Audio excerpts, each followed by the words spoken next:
სტუდენტების ისე ეშინიათ განათლების სამინისტროში, როგორც პატარა ბავშვს ბუას ეშინიათ ჩაკეტეს კარები და არავის არ უშვებენ შიგნით.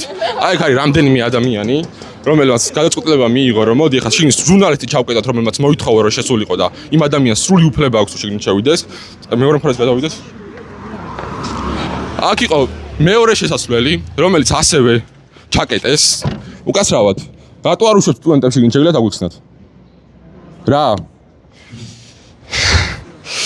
ყველა დიდი უბედურება არის ის, რომ ყოველთვის გამოდიან და ამბობენ, რომ სტუდენტებს არგუმენტები არ აქვს, სტუდენტები იმალებიან, სტუდენტებს უნდათ რომ ლექციები გაასწინონ, უამრავ სიგიჟეს ვისმენთ ხოლმე და როცა სტუდენტები მოდიან განათლების სამინისტროში და არა უბრალოდ აქციით, არამედ ოფიციალურად იურიდიული ფორმით ითხოვენ ამ რეფორმის უკან გაწევას, ითხოვენ პასუხს, იღებენ პასუხად ჩაკეტილ კარებს და შიგნით მომღიმარ ადამიანებს, რომლის მათ შორის მათი შვილების მომავალს ანგრევენ.